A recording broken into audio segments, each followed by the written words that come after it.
भाग 16।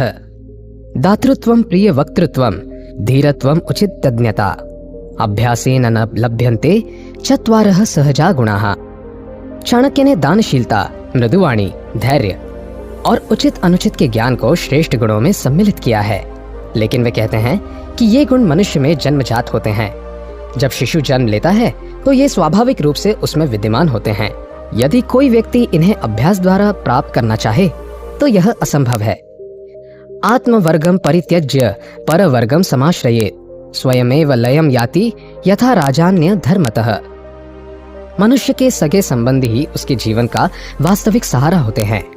यदि वह उन्हें छोड़कर अन्य लोगों की ओर दौड़ता है तो उसका उसी प्रकार शीघ्र नाश हो जाता है, जिस प्रकार कोई राजा अधर्म युक्त आचरण करके नष्ट हो जाता है।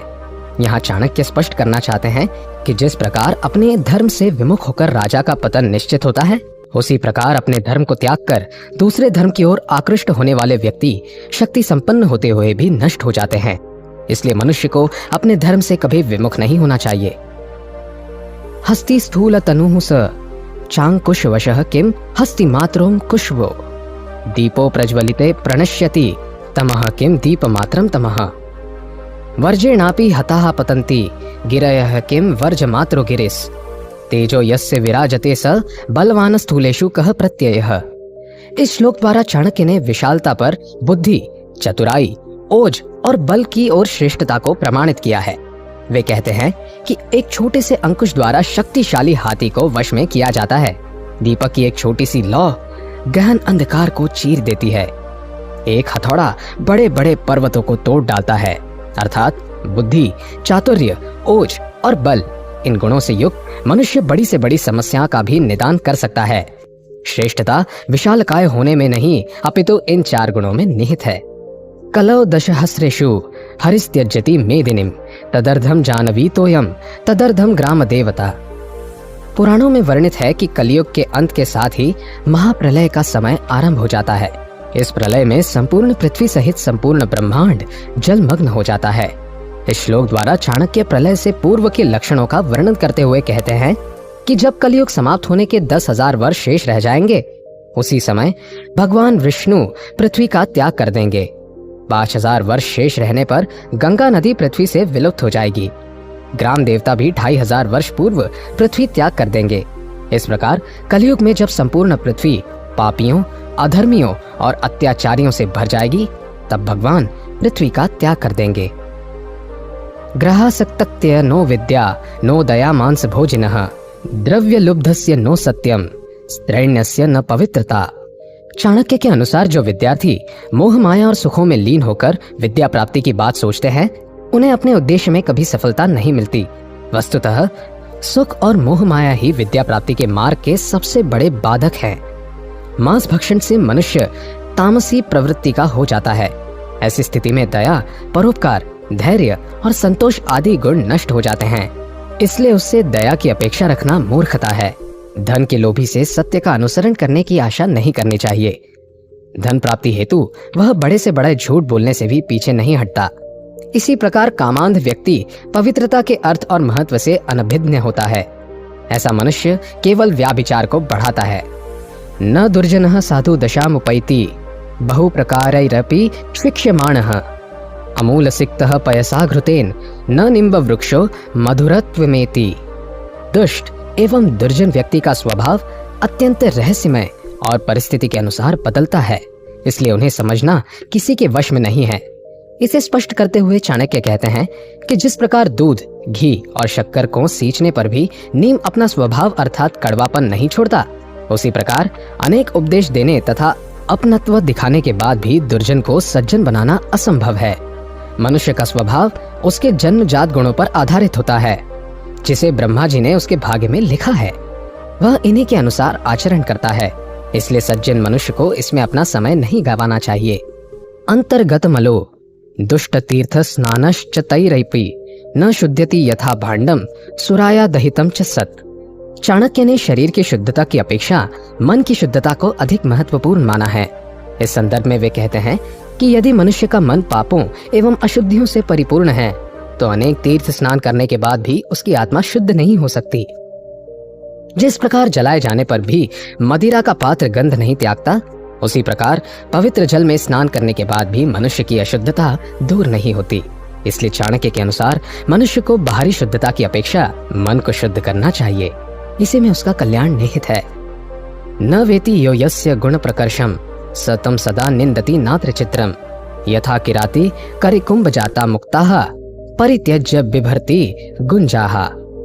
दुर्जन व्यक्ति द्वारा गुणी एवं सज्जन व्यक्ति की निंदा तथा तिरस्कार किए जाने पर चाणक्य कहते हैं कि यदि एक मूर्ख हीरे को पत्थर समझ ले तो उसमें हीरे का कोई दोष नहीं है, वह तब भी हीरा ही रहेगा। अर्थात दुर्जन व्यक्ति कितना भी भला बुरा कह ले, कितनी भी निंदा या अपमान कर ले, लेकिन गुणी व्यक्ति के गुण यथावत बने रहते हैं, उनका महत्व कभी कम नहीं होता। ऐसी स्थिति में चाणक्य ने दुर्जन व्यक्ति की तुलना उस भीलनी से की है जो गज मुक्ता मणि को व्यर्थ जानकर फेंक देती है और रक्ताभ रत्तियों की माला धारण कर प्रसन्न होती है। अर्थात विद्वान एवं गुण युक्त मनुष्य की निंदा करने वाला मूर्ख कहलाता है।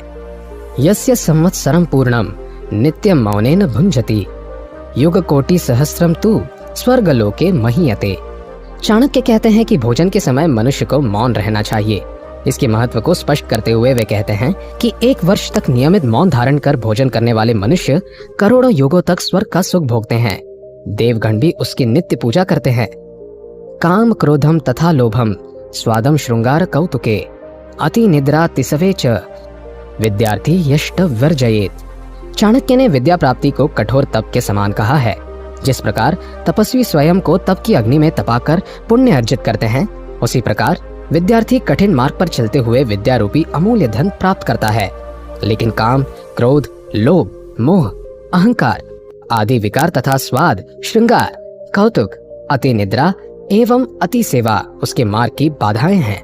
इसलिए उसे इनसे बचना चाहिए, तभी वह शिक्षा प्राप्ति में सफलता प्राप्त करेगा।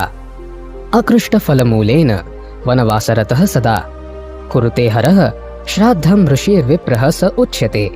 चाणक्य की दृष्टि में केवल वे ब्राह्मण ही ऋषि की श्रेणी में आते हैं जो वन में उगाए कंदमूल, फल आदि वनस्पति खाकर जीवन यापन करते हैं तथा वनवास को श्रेष्ठ मानकर नित्य श्राद्ध तर्पण करते हैं।